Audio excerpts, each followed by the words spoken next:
सूर्य का निर्माण और उसके विकास की प्रक्रिया खगोल विज्ञान के महत्वपूर्ण विषयों में से एक है।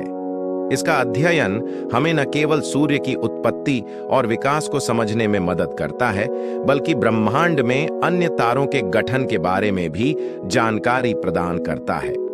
एक, सूर्य के निर्माण की पृष्ठभूमि। सूर्य की उत्पत्ति का रहस्य ब्रह्मांड के इतिहास में गहराई से निहित है। ब्रह्मांडीय समय के पैमाने पर सूर्य की आयु लगभग 4.6 अरब वर्ष है।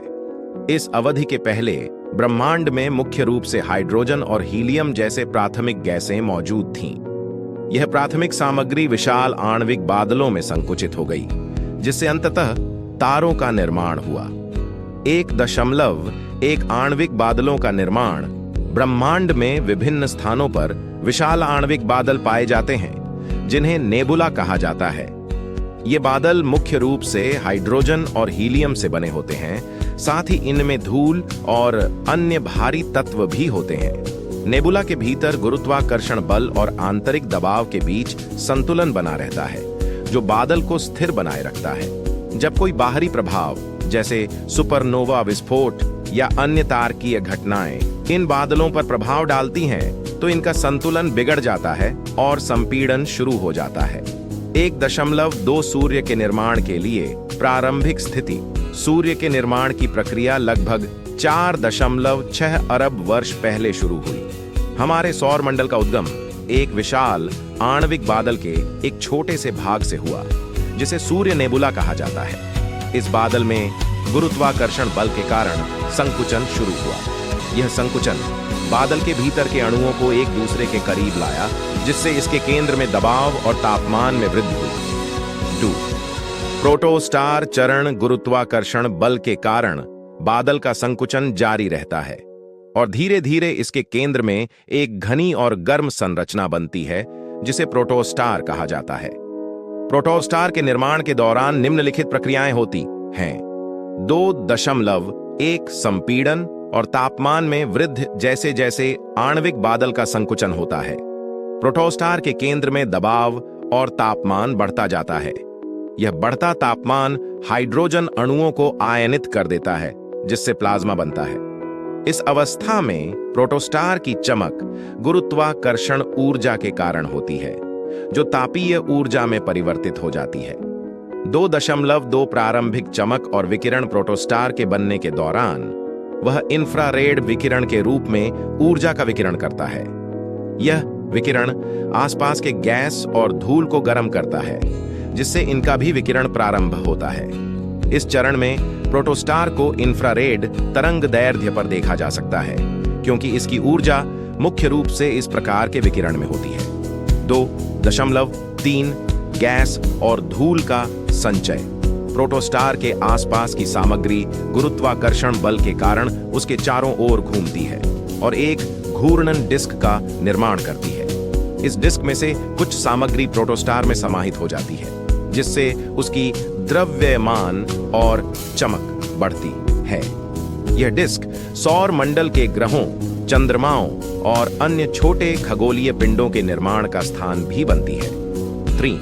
मुख्य अनुक्रम। तारा बनने की प्रक्रिया।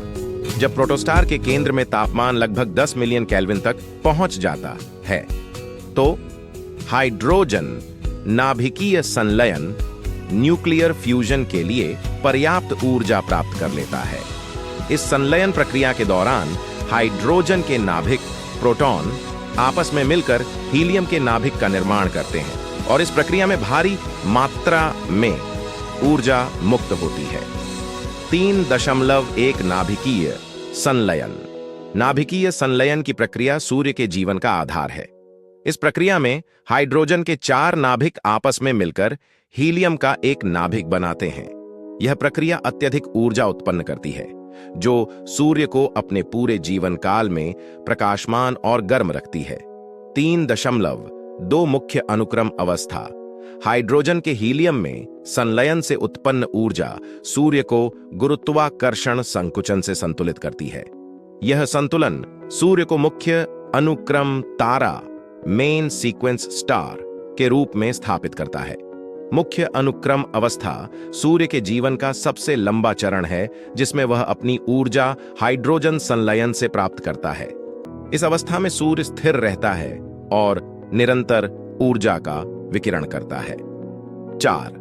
सूर्य की संरचना को विभिन्न परतों में विभाजित किया जा सकता है, जिनमें से प्रत्येक का अपना महत्वपूर्ण कार्य है। इन परतों को निम्नलिखित प्रकार से समझा जा सकता है। 4.1 केंद्र, कोर। सूर्य का केंद्र वह स्थान है जहां नाभिकीय संलयन होता है। यहां तापमान लगभग 15 मिलियन केल्विन तक होता है और दबाव अत्यधिक होता है। यह वह स्थान है जहां हाइड्रोजन को हीलियम में बदलने की प्रक्रिया होती है, जिससे भारी मात्रा में ऊर्जा मुक्त होती है। 4.2 विकिरण मंडल, रेडिएटिव जोन। केंद्र के ऊपर विकिरण मंडल स्थित होता है। इस परत में ऊर्जा मुख्य रूप से विकिरण के माध्यम से बाहर की ओर स्थानांतरित होती है। यहाँ की सामग्री इतनी घनी होती है कि फोटोन, प्रकाश कण को सतह तक पहुंचने में हजारों वर्ष लग जाते हैं। 4.3 संवहन मंडल, कन्वेक्टिव जोन। विकिरण मंडल के ऊपर संवहन मंडल होता है, जहां तापमान और घनत्व इतने कम होते हैं कि ऊर्जा संवहन प्रक्रिया के माध्यम से स्थानांतरित होती है। इस परत में गर्म प्लाज्मा ऊपर की ओर उठता है और ठंडा होकर वापस नीचे जाता है, जिससे ऊर्जा का स्थानांतरण होता है। 4.4 प्रकाश मंडल, फोटोस्फीयर। सूर्य की सतह जिसे हम देख सकते हैं उसे प्रकाश मंडल कहते हैं। इसका तापमान लगभग 5500 केल्विन होता है। यहां से सूर्य की अधिकांश दृश्य प्रकाश ऊर्जा उत्सर्जित होती है। 4.5 वर्णमंडल, क्रोमोस्फीयर। और कोरोना प्रकाश मंडल के ऊपर वर्णमंडल होता है, जो हल्की लालिमा प्रदर्शित करता है। इसके ऊपर कोरोना स्थित है, जो सूर्य के वातावरण की बाहरी परत है। कोरोना अत्यधिक गर्म होती है और इसका तापमान लाखों केल्विन तक हो सकता है। कोरोना से ही सूर्य की सौर पवनें निकलती हैं, जो पूरे सौर मंडल में फैलती हैं। 5. सूर्य का विकास और भविष्य। सूर्य का जीवन चक्र मुख्यतः उसके द्रव्यमान और नाभिकीय संलयन की प्रक्रिया पर निर्भर करता है। वर्तमान में सूर्य अपने जीवन के मुख्य अनुक्रम अवस्था में है, जहां वह लगभग आधा जीवन काल व्यतीत कर चुका है। इसका मुख्य भविष्य निम्नलिखित चरणों में होगा। 5 दानव रेड जायंट चरण लगभग 5 अरब वर्षों के बाद, जब सूर्य के केंद्र में हाइड्रोजन की मात्रा समाप्त होने लगेगी, तो इसका केंद्र सिकुड़ना शुरू हो जाएगा, जबकि बाहरी परतें फैलने लगेंगी। इससे सूर्य एक विशाल लाल दानव में बदल जाएगा।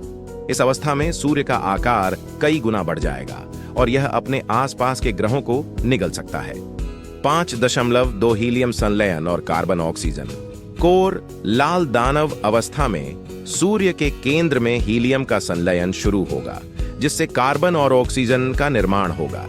यह प्रक्रिया भी ऊर्जा उत्पन्न करेगी, लेकिन यह चरण लंबे समय तक नहीं चलेगा। हीलियम के समाप्त होने पर सूर्य की बाहरी परतें अंतरिक्ष में फैल जाएंगी, जिससे एक ग्रहिका नेबुला बनेगा। 5.3 श्वेत बौना चरण। सूर्य के विकास के अंतिम चरण में इसका केंद्र एक श्वेत बौना के रूप